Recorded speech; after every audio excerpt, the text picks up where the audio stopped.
하나님과 인간 그리고 하나님과 자연과의 관계를 한마디로 정의하면 계약관계다 이렇게 말할 수 있습니다. 하나님께서 세상을 창조하셨다라는 것은 세상 모든 만물들에게 질서와 조화를 부여하셨다라는 것이고, 이러한 조화와 질서를 달리 말하면 자연을 지배하는 법이다, 자연법이다 이렇게 말을 할 수가 있습니다. 만물은 하나님께서 만드신 법과 질서에 따라 각각의 존재 양식을 갖고 살아갑니다. 하나님은 모든 만물들을 만드신 다음에 그들에게 각각의 존재 양식을 부여하시고 맨 마지막에 사람을 만드셨죠. 그리고 아담에게 동물들의 이름을 지어라 이렇게 이제 말씀하셔요. 그 뜻은 뭐냐면 사람들에게 하나님이 자연 만물을 다스릴 수 있는 권한을 위임하셨다 이런 말씀인데, 이것이 본래의 창조 질서예요. 처음 사람 아담과 하와가 살던 것을 에덴 동산 이렇게 말하죠. 낙원, 에덴 동산 이렇게 말을 하는데, 그 에덴 동산 중앙에 선악과를 만들어 놓으셨습니다. 선악과, 애플, 그죠? 애플. 아담스 애플 그렇게도 말한다 그러고, 어떤 복숭아 뭐 이렇게도 말한다 그러는데, 어쨌든 선악과를 만들어 놓고 선악과만은 먹지 말라 이렇게 이제 말씀을 하셨습니다. 이제 하나님과 인간과 계약을 맺은 거죠. 이 선악과란 에덴 동산에서 사람이 하나님과 더불어 자연과 더불어 살아가면서 지켜야 할 법, 그걸 이제 선악과다 이렇게 말하는 거예요. 그러므로 인간은 본능대로 사는 존재가 아니라 법대로 사는 존재라는 것이고, 그 법이라는 것은 악을 멀리하고 선을 행하는 법, 즉 윤리와 도덕, 양심, 이것이 인간에게 주어졌다는 것을 말을 하는 겁니다. 성리학을 보면 이제 인간의 본성 속에 사단이 있고 칠정이 있다 이렇게 말해요. 사단, 칠정, 사칠 뭐 이렇게도 말하는데, 사단 네 가지의 단서는 뭐냐면 이게 이제 선을 불러오는 네 가지의 단서다 이렇게 말하는데, 측은지심, 수호지심, 사양지심, 시비지심, 인의예지 이렇게 이제 말을 합니다. 이러한 인의예지는 인간 속에 있는 착한 본성에서 나오는 착한 감정이에요. 단이라는 건 앞에서도 말했지만 선을 행할 수 있는 기초, 시초 이런 것을 이제 말하죠. 맹자는 이 사단은 모든 사람들이 다 가지고 있는 선을 행할 수 있는 도덕적 능력이다 이렇게 말을 합니다. 그래서 맹자가 성선설을 주장했다 이제 이렇게 우리가 학교 다닐 때 배웠죠. 이 유학의 유학 또는 유교에는 이제 여러 이름들이 있어요. 그리고 시대마다 이제 많이 바뀌어졌는데, 그 유교의 한 부류가 송나라에 와서 뭐가 되냐면 주자학이 돼요. 주자학. 그래서 여기 이제 사단 논쟁에서 칠정을 더하게 됩니다. 칠정은 뭐냐면 희노, 애구, 애오욕, 기쁨과 슬픔과 분노와 뭐 그런 거 있죠. 욕망과 수치심과 이런 것들을 7가지 이제 감정을 말합니다. 이런 주자학은 이제 주희 또는 주자가 완성했다 그래서 이제 주자학 또는 신유학, 정주학 뭐 이렇게 다양한 이름을 부르는데, 이 성리학의 어원은 성증리, 리가 즉 성 뭐 이런 뜻이에요. 근데 이 학문의 목적은 위기지향, 자기를 수양하고 수기를 위한 학문이다 이제 이렇게 말을 합니다. 이 주자학이 이제 고려 말에 안양에 의해서 이제 들어왔죠. 그리고 조선이 성리학을 바탕으로 나라를 세웁니다. 성인이 다스리는 나라는 아니죠. 군자가 다스리는 나라, 성인 군자 이제 이렇게 말을 하는데, 조선은 이런 성리학의 바탕을 둔 하늘의 이치와 자연 만물의 이치를 조화롭게 해서 백성들을 편안하게, 백성들을 배불리게 하자 이런 성리학적인 이제 이념을 가지고 만든 나라가 조선이에요. 물론 이제 우리가 아는 유교, 지금 우리가 아는 유교는 사실 변질되고 왜곡된 그런 유교지, 중국의 성리학이 아니라 조선 성리학은 우리의 본래의 본성의 선함으로 감정을 다스리자라는 이야기도 되고 신을 섬기는 리, 하늘의 이치 하늘, 신을 섬기는 마음으로 백성을 섬기자 하는 그런 좋은 뜻이 들어있는 게 이제 조선 성리학입니다. 이 성리학이 이제 16세기, 그러니까 1500년대에 이황, 이율고, 그리고 이제 기대승이라는 사람이 꽃을 피워요.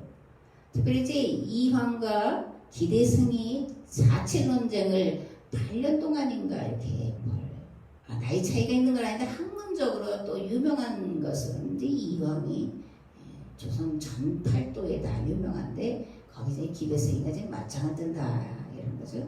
맞짱을 떠서 오랜 동안 이제 이 논쟁을 하면서 이 성리학의 깊이 또 수양의 깊이를 이제 더해 간 것을 알 수가 있습니다. 우리는 서양의 철학만 가지고 많이 논하는데 우리의 조선 성리학을 가지고 공부를 하다 보면 굉장히 깊이가 서양 철학 못지않다라는 말이 아니라 더 깊이 인간의 본성이라든가 인간이 어떻게 살아야 되는지에 대한 또 정치, 왕은 어떤 왕이 되어야 되는지에 대한 통치 철학까지 앞서 있었던 것을 우리가 볼 수가 있습니다. 또 이제 우리가 이황은 이기이원론 이렇게 말해서 이황은 기를 그러고 이제 이일곡은 기를 더 그렇게 했다 그러는데 이황은 리, 이치, 신 이런 것을 더 강조한 사람이고 이일곡은 나가서 행한 기를 더 이제 강조한 건데 상반된 주장이 아니라 각각의 더 주안점을 둔 것이 이제 달랐다. 그래서 이황은 학문, 수양에 힘을 썼고 이율곡은 정치로 이제 세상을 바꿔보려고 애썼던 것을 이제 우리가 알 수가 있습니다. 이황은 성인이 되려면 그래서 기를 다스려야 된다. 뭐로? 리로. 그런데 어떻게? 수양으로, 학문으로. 그 도산서원에 가보면 이황이 이제 기거했다고 하는 방이 있는데 겨우 이게 누울 만큼 한 사람 겨우 누울 만큼 그런 좁은 데서 이제 정말 밤낮으로 그런 학문에 매진했던 그런 것을 볼 수가 있습니다. 반면에 이율곡은 앞에도 말했지만 정치 일선에 서서 어떻게 하면 이 조선을 바로잡을까 하는 일을 힘쓰다가 49살에 아주 일찌감치 너무 스트레스를 많이 받아서 이제 죽은 것을 우리가 이제 알 수가 있습니다. 어쨌든 이황은 성인이 되기 위해서 수양과 학문에 집중을 했고 이율곡도 마찬가지로 학문에 힘을 썼지만 그 학문에 힘쓴 것을 가지고 정치에 이제 일선에 나서서 세상을 바꾸려고 했던 것을 우리가 알 수가 있습니다. 우리 민족은 이런 이제 성리학 또 사단 칠정 논쟁 이런 것들을 통해서 볼 때 성인에 이르고자 하는 완전 또는 선한 본성에 이르고자 하는 그런 열망이 컸던 이제 민족인 것을 알 수가 있습니다. 그래서 학문과 수양으로 또는 정치 일선에서 이 선한 감정을 드러내서 사람들에게 선한 영향력을 끼치고 그리고 왕은 백성을 섬기는 자지 군림하는 자가 아니라고 하는 통치 철학을 이제 내세우면서 조선 500년이 흘러왔던 것을 우리가 알 수가 있습니다. 이 사단칠정 논쟁 또는 성인 군자 이런 것을 창세기의 선악과 사건으로 이제 비교해서 본다면 선악과 이전의 인간은 하나님의 모양과 형상을 따라서 만들어졌기 때문에 본성이 선하다는 거예요. 인간의 본성의 선함이 사단이다 이제 이렇게 맹자가 말한 것처럼 사단이라고 하는 측은히 여기고 긍휼히 여기고 불쌍히 여기고 그리고 양보하고 섬기는 그런 인간의 본성이 선한 거다. 그런데 선악과를 따먹은 이후에 하나님과 계약을 깨트려버린 이후에 인간은 도덕과 윤리를 따라 살아가는 존재에서 선한 본성에서 어그러져서 감정에 이끌려서 자기 뜻대로 자기 마음대로 살아가고자 하는 존재가 된다. 무질서의 세계, 탈법의 세계 그것이 선악과 사건 이후에 인간에게 펼쳐진 죄악의 역사다. 그렇게 말을 하는 겁니다. 하나님은 질서의 하나님이시죠. 하나님 무질서의 하나님이 아니십니다. 하나님은 질서의 하나님 또는 법으로 계시는 하나님, 법이신 하나님 이렇게도 하나님을 부를 수가 있습니다.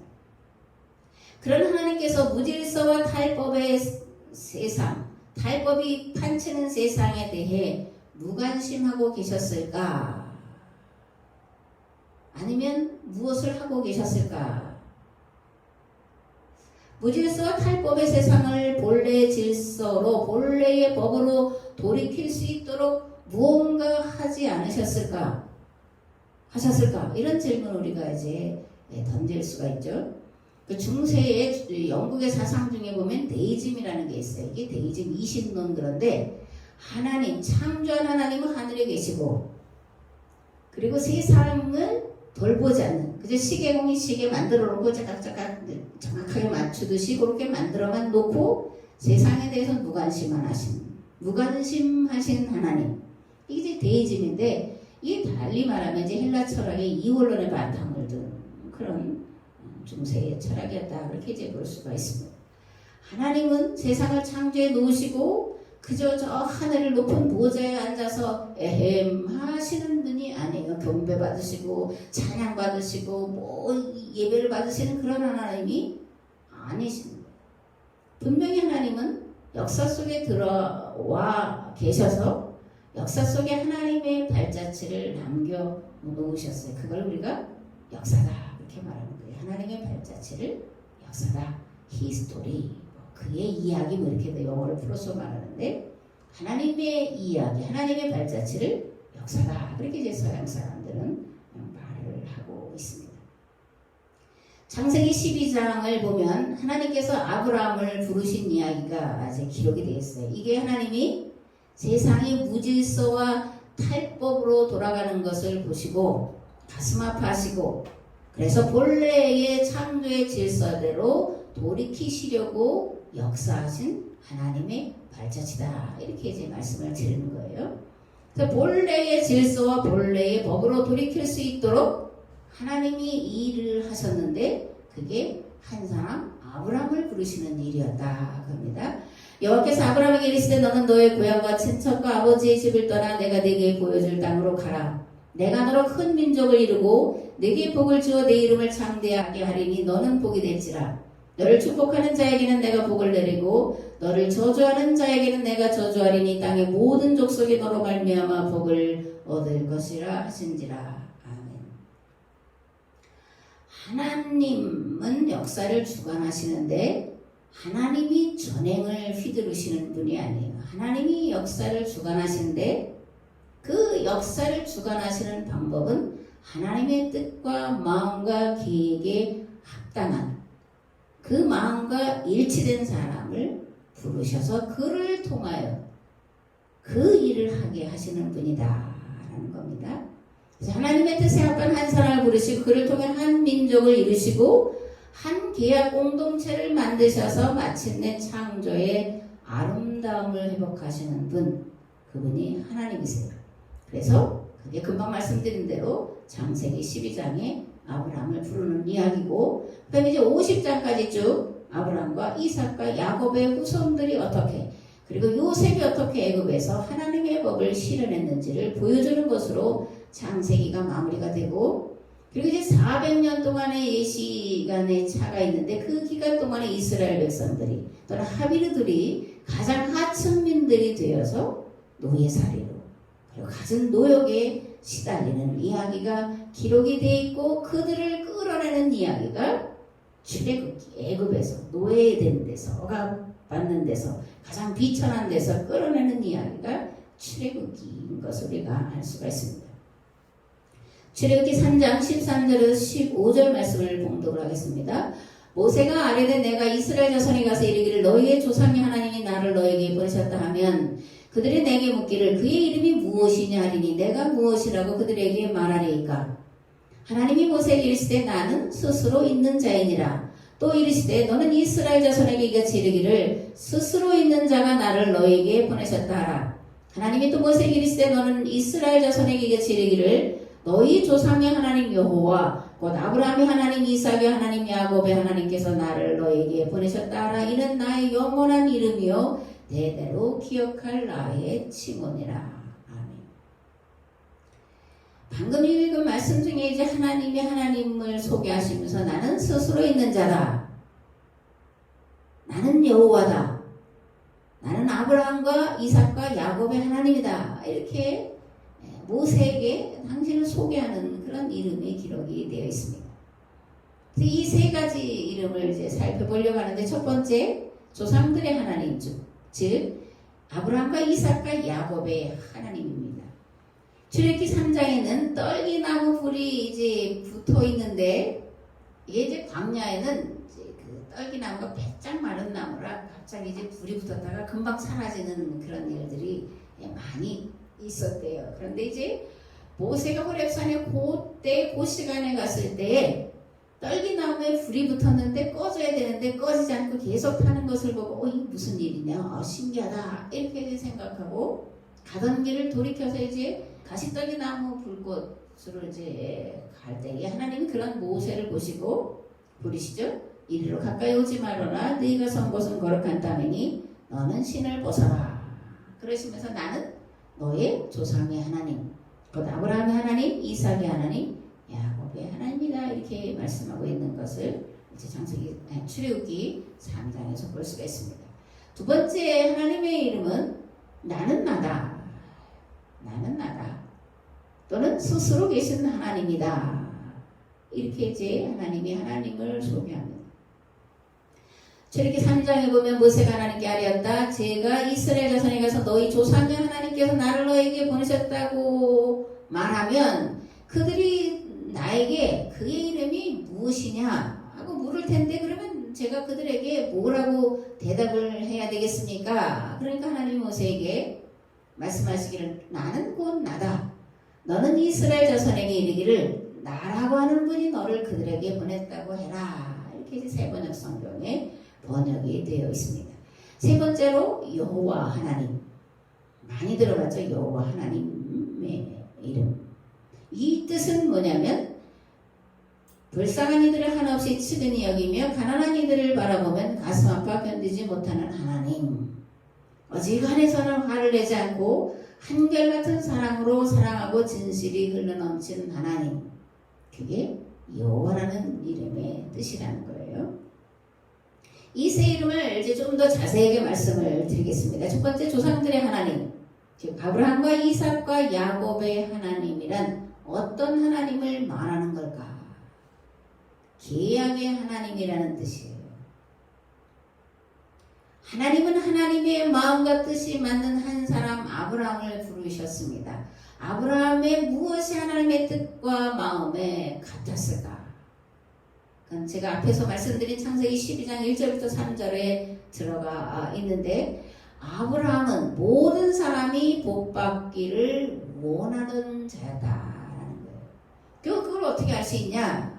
이제 말씀 속에 보면 이런 말씀이 있습니다. 너는 복의 근원이 되라. 땅의 모든 민족이 너를 인하여 복을 받으리라. 는 말씀 속에 아브라함의 평상시의 생각이 어떠한지를 감춰놓고 있는 거예요. 지난주에도 말씀드렸지만 하나님의 말씀은 밭에 감추인 보화와 같아서 캐내면 캐낼수록 풍성하게 그런 하나님의 말씀을 이해할 수 있고 깨달을 수 있는 거예요. 너는 복의 근원이 되라. 땅의 모든 족속이 너를 인하여 복을 받게 하겠다. 이런 말씀은 아브라함이 그런 생각을 가졌다라는 거예요. 하나님은 사람의 마음의 중심에 품은 생각을 보시는 거죠.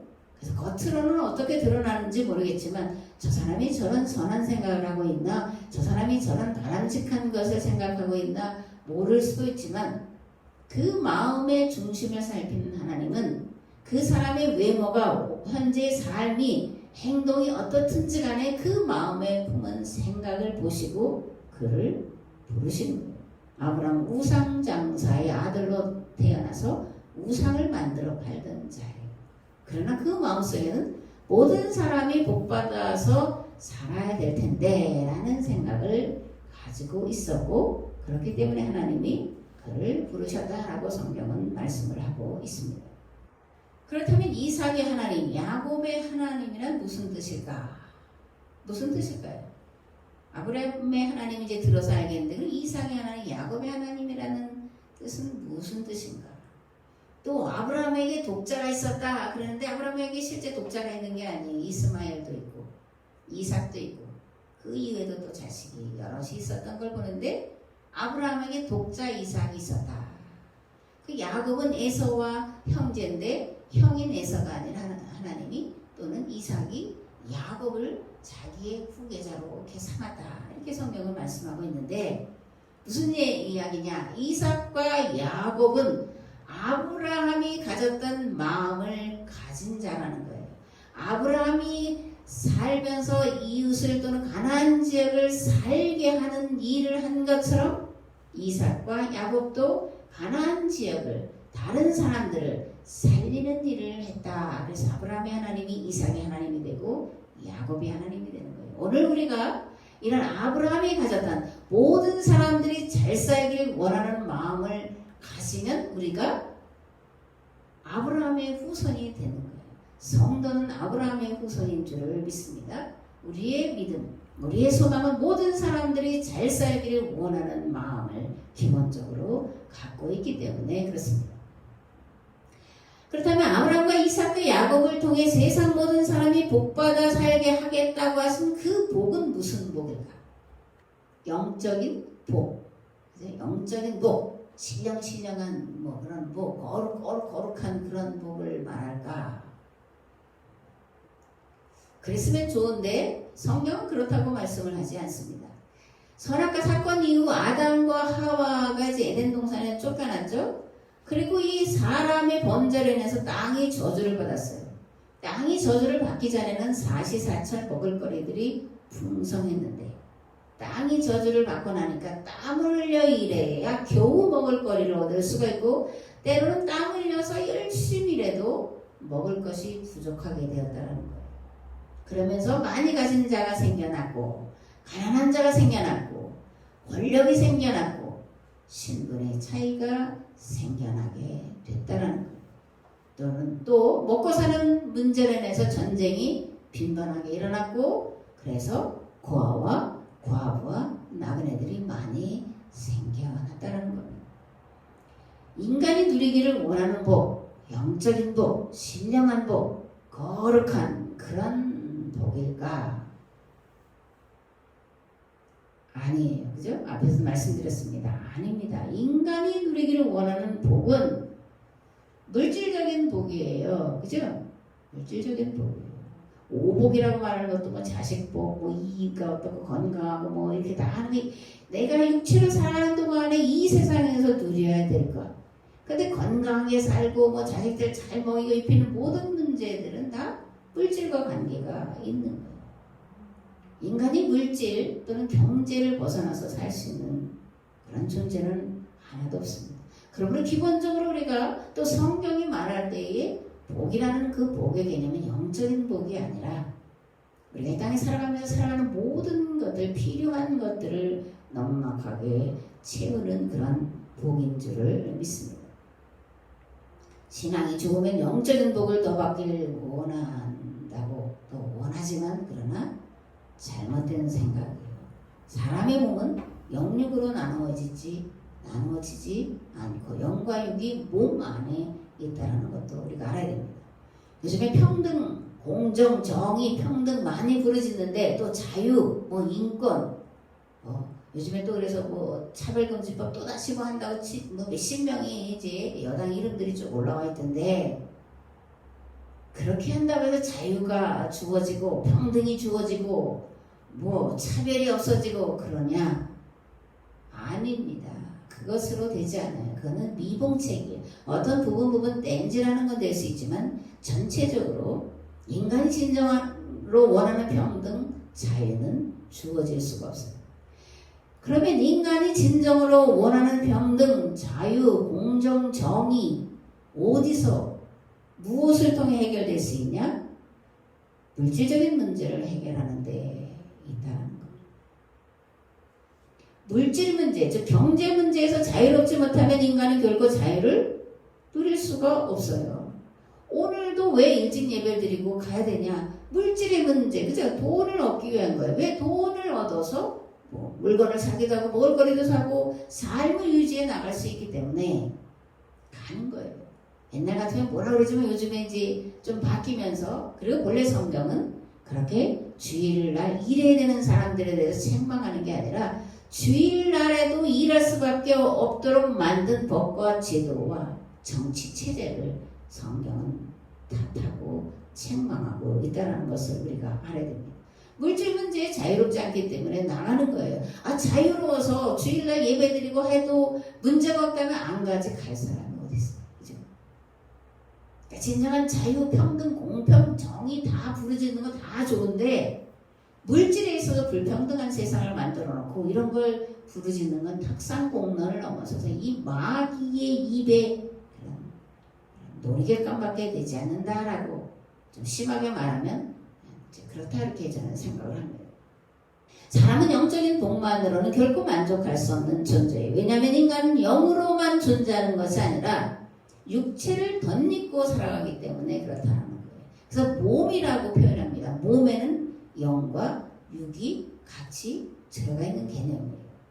몸 안에 영과 육이 분리되어 있지 않습니다. 분리되면 죽었다. 이제 우리가 그렇게 보통 말을 하죠. 성경은 영육이 분리된 모습으로 보이는 그 죽음이라고 말하는 죽음을 잔다. 이렇게 말합니다. 인간은 결코 영육이 분리될 수 없는 존재예요.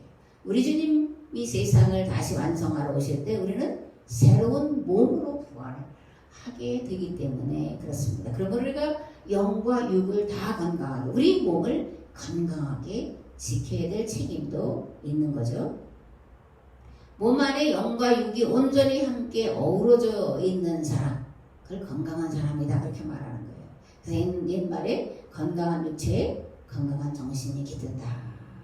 건강한 정신에 건강한 육체가 깃든다라고 말하지 않고 건강한 육체에 건강한 정신이 깃든다라고 이제 표현을 하고 있습니다. 인간은 물질에서 자유로워야 진정한 자유를 느끼게 됩니다. 서로가 경제 문제에서 자유로울 때 신분, 지위의 차별, 차등 문제는 해결되는 거예요. 너와 나가 똑같은 그런 부를 누리면서 살아가는데 누구는 지배하고 누구는 지배를 받고 통치하고 다스림 받고 그렇게 되진 않잖아요. 그 무슨 차별을 느낄 수가 없고 차별할 수가 없게 되는 거예요. 그러므로 거듭 말하지만 인간이 진정으로 자유하게 공평과 정의 가운데 살아가려면 경제 문제에 있어서 이런 차별, 차등 이 문제를 해결해야 된다 그런 겁니다. 그럼 이제 물으시겠죠? 신앙생활 하는데 경제가 다냐? 그렇게 말할 거 아니에요, 그죠? 우리가 영적으로 복을 받아야 되고 영적으로 건강해야 되고 영적으로 또 영원히 이게 쩍쩍쩍 영적을 많이 말을 하는데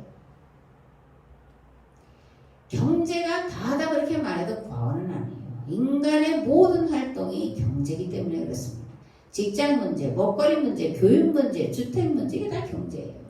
다 그것을 위해 사는 것을 이제 경제 활동 이렇게 이제 우리가 이름을 붙입니다. 하나님은 모든 인류가 열심히 일하고 수고한 대로 수확하여 배불리 먹고 등 따뜻하게 살아가기를 원하시는 아버지세요. 그래서 이제 구약에는 고아와 과부와 나그네, 레위인의 먹거리 문제를 해결하기 위해서 11조 각종 헌물 제도를 마련해 놓고 있는 겁니다. 그리고 11조와 각종 헌물을 하나님 옆에 기꺼이 자원하여 드릴 때 그렇게 하는 자에게 하늘문을 여시고 쌓을 것이 없도록 쏟아 부어 주시겠다 이렇게 약속을 하고 있습니다. 너희 조상 때로부터 너희는 내 규례를 떠나서 지키지 않았다. 이제 너희는 나에게로 돌아오너라. 나도 너희에게로 돌아가겠다. 나 만군의 주가 말한다. 그러나 너희는 돌아가려면 우리가 무엇을 해야 합니까? 하고 묻는구나. 사람이 하나님의 것을 훔치면 되겠느냐? 그런데도 너희는 나의 것을 훔치고도 우리가 주님의 무엇을 훔쳤습니까? 하고 되묻는구나. 11조와 헌물이 바로 그것이 아니냐? 너희 온 백성이 나의 것을 훔치니 너희 모두가 저주를 받는다. 너희는 온전한 11조를 창고에 들여놓아 내 집에 먹거리가 넉넉하게 하여라. 이렇게 바치는 일로 나를 시험하여 내가 하늘문을 열고서 너희가 쌓을 것이 없도록 복을 붓지 않나 보아라. 나 만군의 주의 말씀이다. 나는 너희 땅의 소산물을 해로운 벌레가 먹어 없애지 못하게 하며 너희 포도밭에 열매가 채 익기 전에 떨어지지 않게 하겠다. 나 만군의 만군의 주가 말한다. 너희 땅이 이처럼 비옥하여지므로 모든 민족이 너희를 복되다고 할 것이다. 나 만군의 주가 말한다. 나 하나님이 말한다. 이렇게 하시면서 너희들이 도둑질을 하고 있다. 온 백성들이 다 도둑질을 하고 있다. 그러니까 이스라엘 백성들이 우리가 어떻게 하나님의 것을 훔쳤습니까? 11조와 헌물입니다. 11조와 헌물을 드리는 목적은 하나님이 그걸 받으셔서 뭐 그런 목적이 아니에요. 11조와 헌물을 드리는 건 과부와 나그네와 레위인들의 생계 대책을 위해서 드리는 거예요. 그러면 하나님이 그런 자들에게 쌓을 것이 없도록 쏟아부어서 더 많은 사람들을 과부와 나그네 레위인들을 배불리 먹이도록 하게 복을 주시겠다는 말씀이 말라기서에 있는 그런 말씀입니다. 이게 복지제도 중에 최고의 복지제도가 11조 헌물제도예요. 그런데 우리는 여기서 한 걸음 더 나가야 됩니다. 고아와 과부가 생기지 않도록끔 고아와 과부와 나그네가 생기는 원인을 제거를 해야 되는 거예요. 물론 살아가면서 사건과 사고 때문에 고아도 되고 과부도 돼요.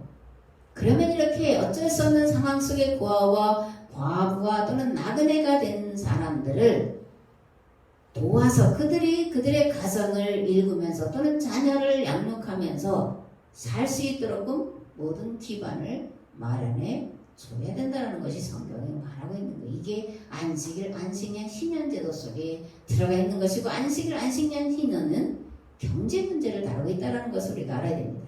사도행전 4장에 보면 이런 말씀들이 있습니다. 그들 가운데는 가난한 사람이 한 사람도 없었다. 땅이나 집을 가진 사람들은 그것을 팔아서 그 판돈을 가져다가 사도들의 발 앞에 놓았고 사도들은 각 사람에게 필요에 따라 나누어 주었다.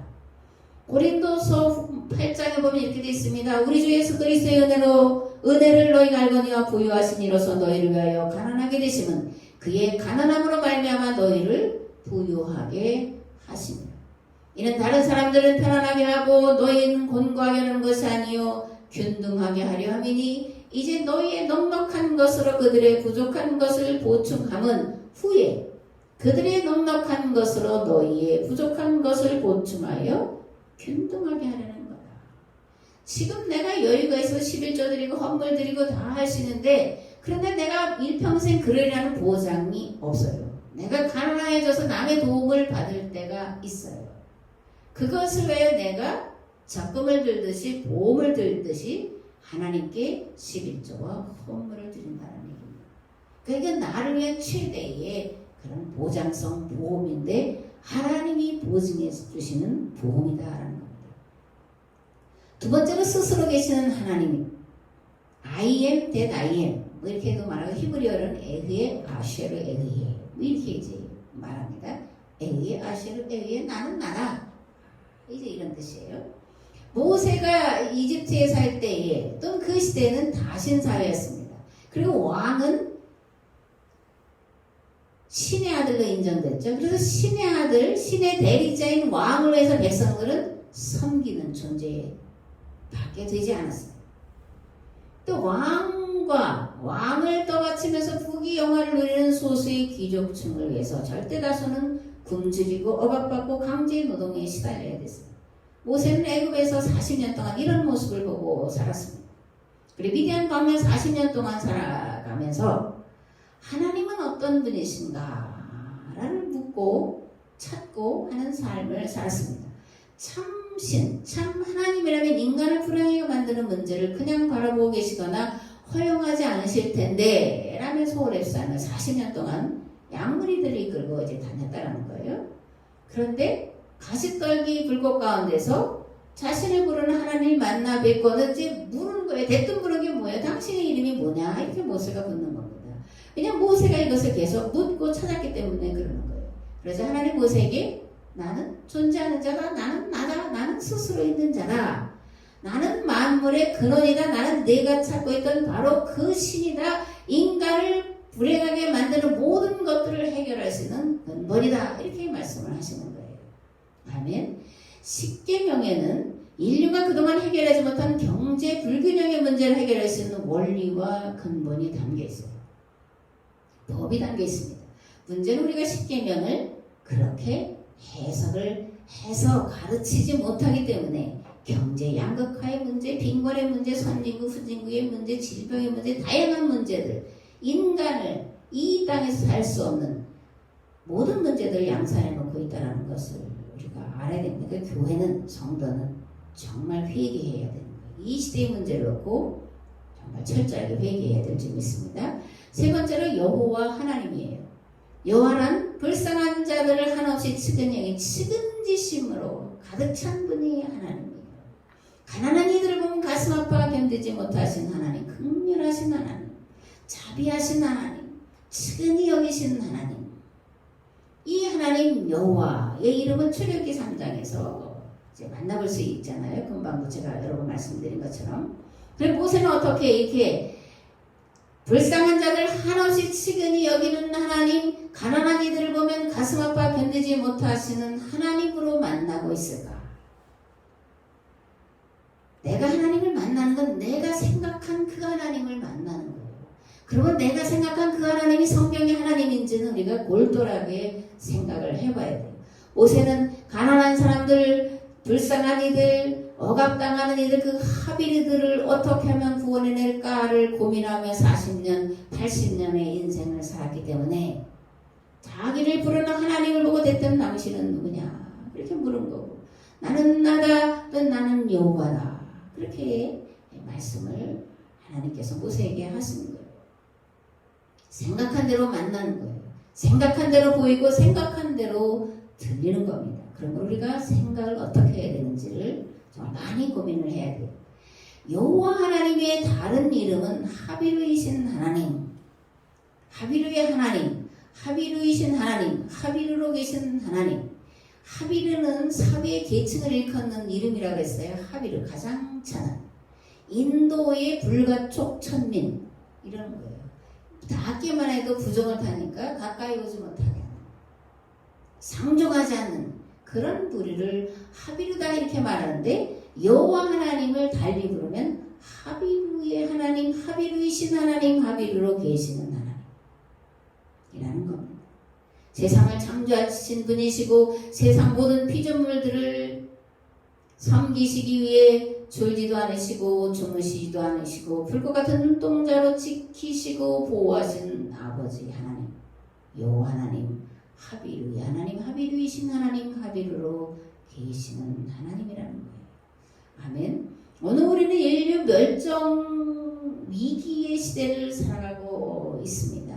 2050년에는 뭐 지구에 뭐 얼마가 물에 잠긴다 이런 얘기가 이제 인터넷 보면 이미 오래전부터 올라와 있습니다.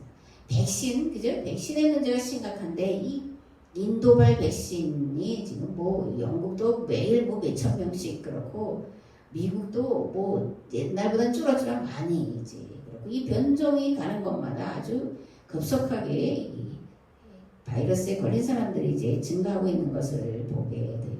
백신만 맞으면 다 될 것 같았지만 아니라는 겁니다.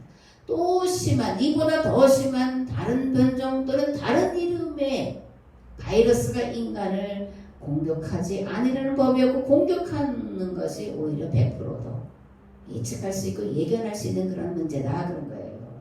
기상이변, 지구온난화. 6월 달에 여러분들 이 일기를 보세요. 이게 정상인가 지금? 이게 정상인 날씨가 아니에요. 그리고 아침에 뿌옇고 흐리고 있다가 저녁이나 오후에 잠깐 해가 뜨고 어떻게 더웠다가 갑자기 또 이렇게 추웠다가 기상이 이변 때문에 그러는 거예요. 이전에 이렇지가 않았습니다. 그리고 일기를 예측이 거의 가능했어요. 근데 지금은 하루의 일기를 예측할 수가 없어요. 이게 환경을 파괴했기 때문에 그런 인간이 과학을 하나님보다 위에 올려놓은 결과가 이렇게 되는 거예요. 교회가 십계명을 또는 율법을, 복음을 잘못 해석해서 가르쳐놨기 때문에, 세상에 대해서 무관심하게 만들어놨기 때문에, 하나님은 그저 구중궁궐에 계시는 분으로만 만들어 놓았기 때문에 지금 이 모양, 이 꼴이 됐다라는 거예요. 이럴 때 우리는 어떤 하나님을 만나야 되냐? 하나님 만나야 돼요. 근데 어떤 하나님을 만나야 되냐? 계약의 하나님, 계약법으로 계시는 하나님, 하비루로 계시는 하나님을 만나야 할 줄 믿습니다. 아멘. 계약의 하나님, 계약법의 하나님, 합의로 계시는 하나님이 무슨 뜻이냐? 반복하지만 세상을 창조하신 분이시지만 그 하나님은 우리와 함께 계시면서 우리를 섬겨주시는 하나님이라는 거예요.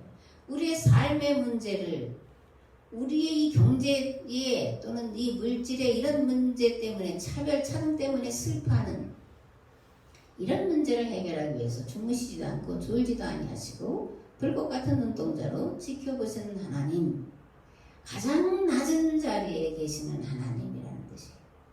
우리가 마음을 같이하고 뜻을 같이하여 오로지 계약법을 지키기로 결단하고 행할 때 우리를 불쌍히 여기시고 긍휼히 여기셔서 인류가 살 길을, 살아남을 수 있는 길을 찾도록 도우시는 하나님, 그분이 계약법으로 계시는 하나님, 합의로 계시는 하나님이다 라는 뜻입니다. 예레미야는 이렇게 말합니다. 너희는 예루살렘 거리로 빨리 달리며 그 넓은 거리에서 찾아보고 알라. 너희가 만일 정의를 행하며 진리를 구하는 자를 한 사람이라도 찾으면 내가 이 성을 용서하리라. 하나님은 하나님과 인간 사이에 맺은 계약법을 지켜 행하고자 애쓰는 사람, 단 한 사람만 있어도 이 세상을 살려내고 구원해낼 길을 찾도록 역사하시는 줄 믿습니다. 하나님과 맺은 계약법을 신실히 준행하며 살아가는 계약 공동체 하나만 있어도 반드시 세상을 구원할 길과 방법을 찾아내도록 역사하실 줄 믿습니다.